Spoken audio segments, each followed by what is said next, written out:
नमस्कार, जय हिंद। सर्वोदय ज्ञान एकेडमी के यूट्यूब चैनल के माध्यम से मैं अजय शुक्ला आप सभी लोगों का हार्दिक स्वागत करता हूं। दोस्तों, आप लोग भी स्वस्थ होंगे, मस्त होंगे और यह हमारी भगवान से यही प्रार्थना है। दोस्तों, आज मैं आप लोगों के लिए एक बहुत ही अच्छा विषय, बहुत ही महत्वपूर्ण विषय लेकर के मैं आपके सामने अपने इस चैनल के माध्यम से लेकर के आया हूं।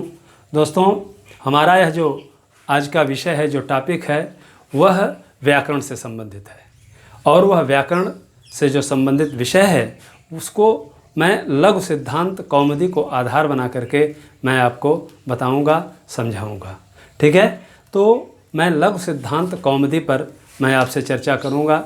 दोस्तों, यह जो लघु सिद्धांत कौमुदी नामक ग्रंथ है, इसके जो प्रणेता हैं वह वरदराजाचार्य हैं। वरदराजाचार्य लघु सिद्धांत कौमुदी के प्रणेता हैं और ये भट्टोजी दीक्षित के शिष्य थे। ठीक है, भट्टोजी दीक्षित के ये शिष्य थे। कौन शिष्य थे? वरदराजाचार्य, जिन्होंने लघु सिद्धांत कौमुदी की रचना की। और भट्टोजी दीक्षित ने एक महत्वपूर्ण ग्रंथ लिखा, जिस ग्रंथ का नाम है वैयाकरण सिद्धांत कौमुदी। और उन्होंने जो वैयाकरण सिद्धांत कौमुदी भट्टोजी दीक्षित ने लिखा, उसका आधार जो है वह महर्षि पाणिनि के द्वारा लिखा गया प्रमुख जो व्याकरण शास्त्र का ग्रंथ है, जिसे हम अष्टाध्यायी कहते हैं, उसको उन्होंने आधार बनाया। यानी किसको आधार बनाया उन्होंने? भट्टोजी दीक्षित ने उन्होंने आधार बनाया महर्षि पाणिनि द्वारा व्याकरण शास्त्र का सबसे प्रमुख ग्रंथ अष्टाध्यायी। अष्टाध्यायी को आधार बना करके उन्होंने क्या लिखा? वैयाकरण सिद्धांत कौमुदी। हालांकि और भी बहुत से विद्वान हुए, लेकिन जो प्रमुख व्याकरण के जो प्रमुख विद्वान माने जाते हैं, जिनके द्वारा व्याकरण जाना जाता है, वह महर्षि पाणिनि ही हैं। उनके साथ साथ एक चीज़ मैं यहीं पर आपको बता दूं कि महर्षि पाणिनि के साथ साथ महर्षि कात्यायन, महर्षि पतंजलि, दो नाम और आता है, जिन्हें हम त्रिमुनि के नाम से जानते हैं। किस नाम से जानते हैं? त्रिमुनि के नाम से जानते हैं। परीक्षा में यह पूछा भी जाता है कि त्रिमुनि के व्याकरण शास्त्र में त्रिमुनि के नाम से किसे जाना जाता है? तो इसका यही उत्तर है कि महर्षि पाणिनि को, महर्षि कात्यायन को और महर्षि पतंजलि को। इन लोगों ने, जो महर्षि कात्यायन और महर्षि पतंजलि हैं, इन्होंने महर्षि पाणिनि ने अष्टाध्यायी में अगर कहीं पर कुछ विरोधाभास हो गया है या कोई चीज़ अस्पष्ट रह गई है, स्पष्ट नहीं हो पाई है, तब इन लोगों ने वार्तिक के द्वारा अथवा भाष्य के द्वारा इन्होंने उसको स्पष्ट किया हुआ है। इसीलिए इनको व्याकरण शास्त्र का त्रिमुनि कहा जाता है। तो ये बात तो समझ में आ गई होगी आप लोगों को। तो मैं चर्चा कर रहा था लघु सिद्धांत कौमुदी की। तो लघु सिद्धांत कौमुदी भी जो वरदराजाचार्य ने लिखा, उसको भी आधार उन्होंने महर्षि पाणिनि के ग्रंथ अष्टाध्यायी को ही बनाया। ठीक है, महर्षि पाणिनि के ग्रंथ अष्टाध्यायी को ही इन्होंने आधार बनाया। और जो आधार इन्होंने बनाया, तो इसमें कुल लघु सिद्धांत कौमुदी में कुल 1200 सूत्र हैं। और अष्टाध्यायी में कितने सूत्र हैं? अष्टाध्यायी में लगभग 4000 सूत्र हैं। ठीक है, तो 4000 सूत्रों को बहुत छोटे रूप में, इसको आप कंसाइज फॉर्म में कह सकते हैं कि बहुत ही छोटे रूप में, जो बहुत महत्वपूर्ण सूत्र थे, जो बहुत ही हमें आवश्यक में काम आने वाले जो सूत्र थे, उन्हीं सूत्रों को उन्होंने संकलित करके वरदराजाचार्य ने लघु सिद्धांत कौमुदी में लिखा है। ठीक है, तो और एक चीज़ मैं और बता दूं आपको कि जो अष्टाध्यायी ग्रंथ है, उसका नाम अष्टाध्यायी क्यों रखे महर्षि पाणिनि ने?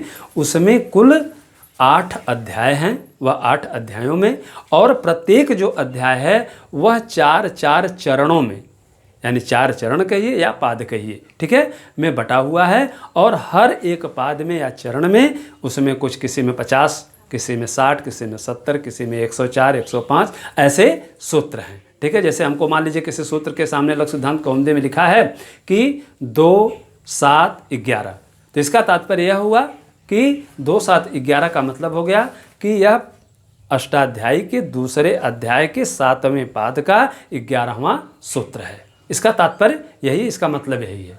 ठीक है, तो आइए अब हम चलते हैं लघु सिद्धांत कौमुदी की ओर। तो जो लघु सिद्धांत कौमुदी है, वरदराजाचार्य ने इसका नाम लघु सिद्धांत कौमुदी क्यों रखा, उसके पीछे भी उनका एक मंतव्य था, उनका एक प्रयोजन था।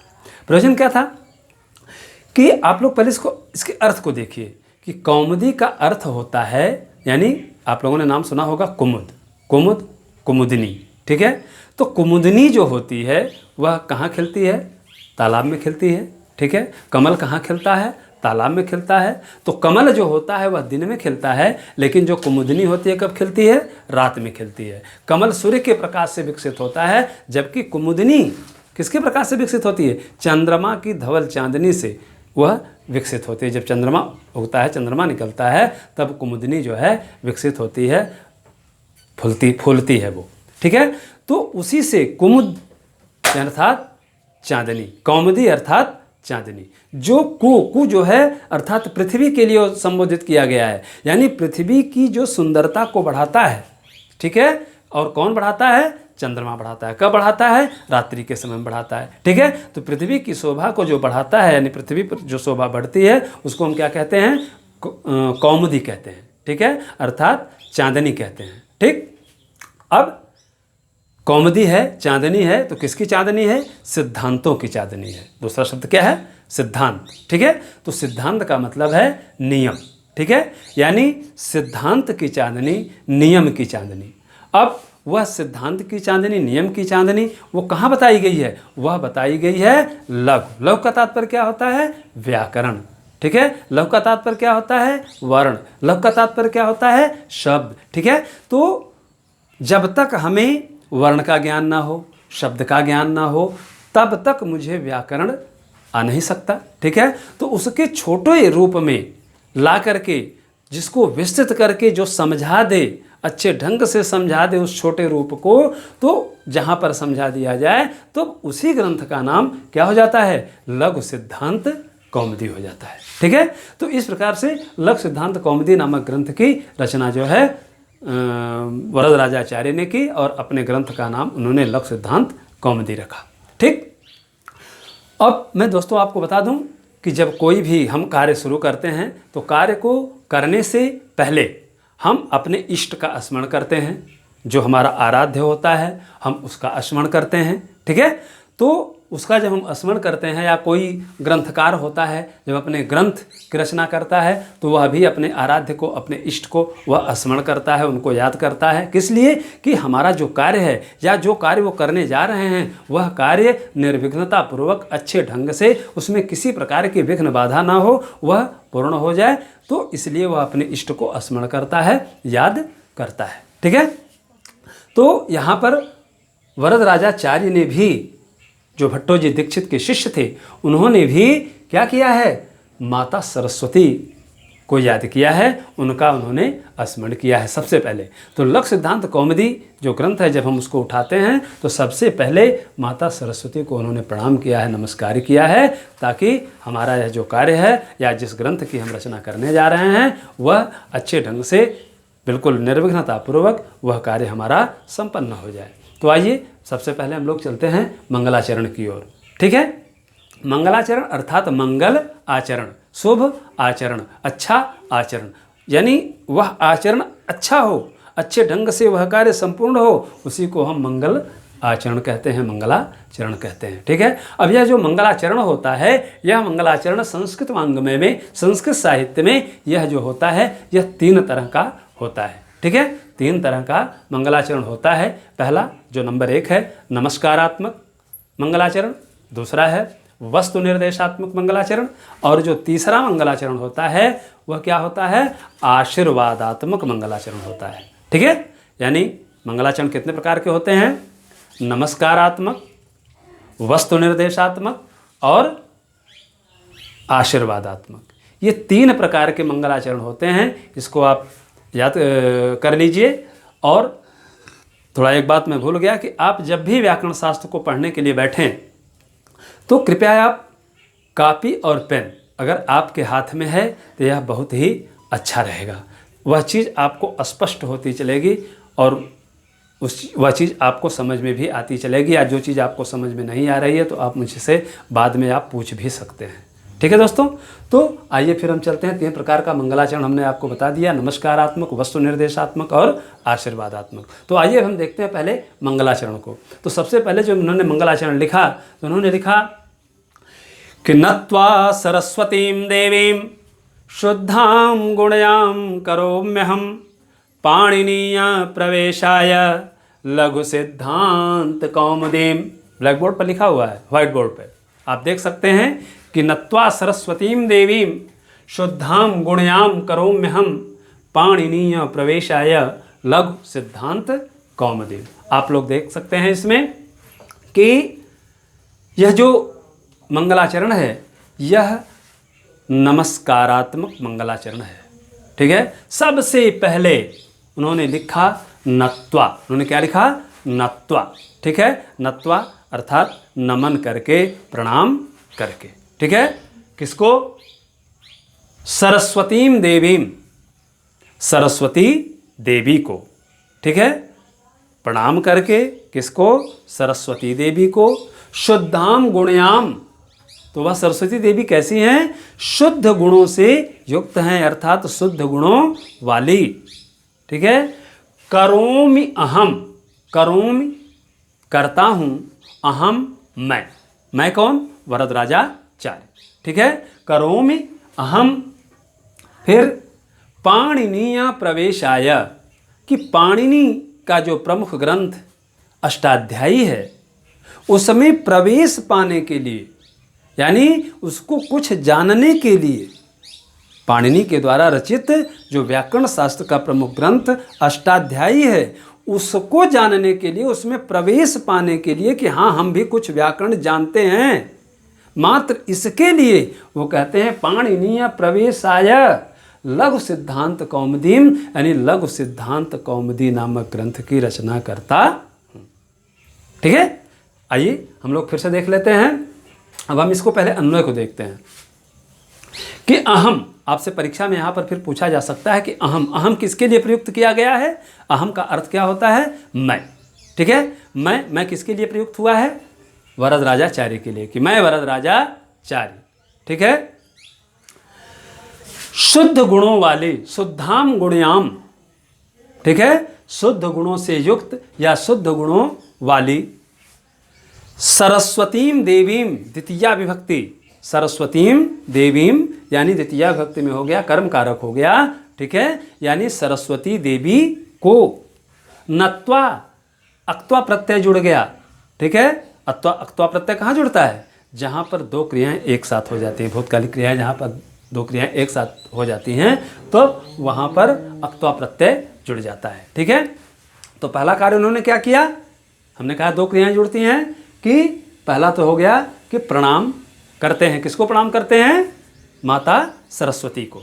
ठीक है, तो माता सरस्वती को प्रणाम करके क्या करने के लिए, क्यों प्रणाम करने के लिए क्या कर रहे हैं? वो कह रहे हैं कि पाणिनीय प्रवेशाय, पाणिनि के शास्त्र अष्टाध्यायी में प्रवेश पाने के लिए या जिज्ञासु जनों के लिए लघु सिद्धांत कौमुदीं, लघु सिद्धांत कौमुदी नामक ग्रंथ की करोमि, ऊपर चले जाइए, अहम से पहले करोमि, यानी लघु सिद्धांत कौमुदी नामक ग्रंथ की करोमि रचना करता हूँ। ठीक है, अहम शुद्धाम गुणयाम सरस्वतीं देवीं नत्वा। ठीक है, करोमि अभी छोड़ दीजिए, नत्वा पाणिनीय प्रवेशाय लघु सिद्धांत कौमुदीं करोमि। क्या करोमि? लघु सिद्धांत कौमुदी नामक ग्रंथ की रचना करता हूँ। तो मैं समझता हूँ कि ये बात आपको समझ में आ गई होगी, इसका अर्थ भी आप लोग समझ गए होंगे। ठीक है, अब आप इसको देखिए, जो इसमें प्रश्न बनता है कि अहम किसके लिए प्रयुक्त किया जाता है। ठीक है, तो अहम शब्द का जो इसमें प्रयोग हुआ है वह किसके लिए है? वरदराजाचार्य के लिए। ठीक है, अब दूसरी चीज नत्वा, नत्वा में कौन सा प्रत्यय है? अक्त्वा प्रत्यय है। सरस्वतीं देवीं में कौन सी विभक्ति है? द्वितीया विभक्ति है। पाणिनीय प्रवेशाय में कौन सी विभक्ति है? चतुर्थी विभक्ति है। ठीक है, एक वचन है उसमें। तो यहाँ पर आप देख सकते हैं करोम्यहम में कौन सी संधि है?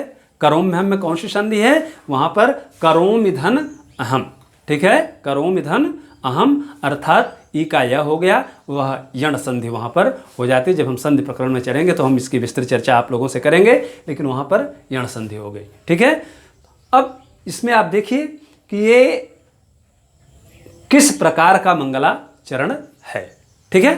तो यह जो मंगलाचरण है, तो आप लोग अर्थ के द्वारा समझ गए होंगे, हमने आपको मंगलाचरण के प्रकार भी बता दिए। तो यह जो मंगलाचरण है, यह मंगलाचरण नमस्कारात्मक मंगलाचरण है। किस प्रकार का मंगलाचरण है ये?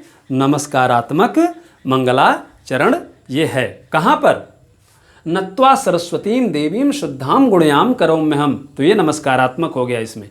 लेकिन जब हम दूसरी लाइन में, नीचे की लाइन में चलते हैं कि पाणिनीय प्रवेशाय लघु सिद्धांत कौमुदीम, कि पाणिनि की द्वारा रचित अष्टाध्यायी नामक ग्रंथ में प्रवेश पाने के लिए लघु सिद्धांत कौमुदी नामक ग्रंथ की रचना करता हूँ, तो ये वस्तु निर्देशात्मक हो गया यहाँ पे। यानी एक ही श्लोक में आप लोग देखेंगे तो दोनों प्रकार का जो है मंगलाचरण इसमें मिलता है। ऐसी स्थिति बहुत कम होती है, ठीक है, ऐसी स्थिति बहुत कम होती है। केवल यहाँ पर जो है इस ग्रंथ में जो है वस्तु निर्देशात्मक और नमस्कारात्मक दोनों प्रकार के मंगलाचरण का प्रयोग किया गया। परीक्षा में पूछा भी जाता है कि लघु सिद्धांत कौमुदी में जो मंगलाचरण है वह किस प्रकार का मंगलाचरण है, ठीक है। तो मैं जहाँ तक समझता हूँ कि ये बात आप लोगों को समझ में आ गई होगी दोस्तों। और अगर आप हमारे इस चैनल पर आप लोग नए हैं तो कृपया आप इसे सब्सक्राइब करें, और उसके बगल में जो बेल आइकन की बटन है उसको भी आप प्रेस करें, और आल को आप क्लिक करें, ताकि जो हमारी वीडियोज़ है उसकी नोटिफिकेशंस आपको मिलती रहें। और इसको आप लोग लाइक शेयर ज़रूर करें। और हाँ, अगर कोई चीज़ आपको नहीं समझ में आ रही है या नहीं आ पाई है तो कृपया आप उसे कमेंट सेक्शन में ज़रूर बताएं। मैं अपने अगली वीडियोज़ में मैं आपको उसका समाधान करूँगा, ठीक है दोस्तों। लेकिन दोस्तों एक रिक्वेस्ट मैं आपसे करना चाहता हूँ कि थोड़ी सी मुझे एक प्रॉब्लम है, और वह प्रॉब्लम क्या है कि हमारी आई साइट की प्रॉब्लम है। यद्यपि पहले स्थिति थोड़ी कम थी, लेकिन अब यह स्थिति बहुत ज़्यादा हो गई है, लिहाजा मुझे जैसे वाइट बोर्ड पर लिखने में थोड़ी दिक्कत होती है। तो मैं इसके लिए किसी की हेल्प लूँगा। उसके लिए हमारा बेटा है, ठीक है, जिसका नाम दर्शेश शुक्ला है, और वह जो है केवल वह ब्लैक बोर्ड पर, वाइट बोर्ड पर वह लिखेगा, जो मैं बोलूँगा लिखेगा। अगर उसमें कोई दिक्कत नहीं आएगी, और अगर कोई आपको दिक्कत या परेशानी हो रही है तो आप उसे कमेंट सेक्शन में बताएं, उसको मैं दूर करने का पूरा प्रयास करूंगा। और मैं आपसे वादा करता हूं कि यहाँ पर मैं आपको सारी जितने भी व्याकरण है या उससे संबंधित जो भी चीज़ें हैं मैं आपको देने का पूरा प्रयास करूँगा। आप किसी भी यानी कोई भी चीज़ आपसे मैं मतलब छूटने में नहीं दूंगा। यही थोड़ी सी रिक्वेस्ट है, और उसके लिए हम आपसे सहयोग की भी अपेक्षा करते हैं। तो थोड़ा सा मैं अपने बालक को मैं बुलाना चाहता हूं, जिसका नाम है दर्शेश शुक्ला। आ जाओ बेटा। तो हम इन्हीं का सहयोग लेंगे इसके बाद, ठीक है। तो ये जो है हमारे साथ रहेंगे, केवल जहाँ पर थोड़ा बहुत लिखना रहेगा ये लिख करके इसको बताएंगे, ठीक है। तो अब हम आगे की वीडियोज़ में हम अगली चर्चा करेंगे, और इसके बाद जो माहेश्वर सूत्र है, माहेश्वर सूत्र मैं अगले वीडियोज़ में मैं बताऊंगा कि वर्णों की उत्पत्ति कैसे हुई, ठीक है, वर्णों की उत्पत्ति कैसे हुई, कहाँ से वर्ण आए। जैसे माहेश्वर सूत्र को हम उपदेश सूत्र कहते हैं, शिव सूत्र कहते हैं, आर्ष सूत्र कहते हैं, बीज सूत्र कहते हैं, उपदेश सूत्र कहते हैं, बहुत से नाम हैं उसके। तो जहाँ से व्याकरण शास्त्र की शुरुआत होती है, अब मैं वहाँ से आपको अगले वीडियोज़ मैं बनाऊंगा। केवल आप हमारे साथ जुड़े रहिए, सहयोग कीजिए, और मैं आपका पूरा एकदम बिल्कुल ईमानदारी के साथ मैं आपका सहयोग करूंगा। धन्यवाद। जय हिंद।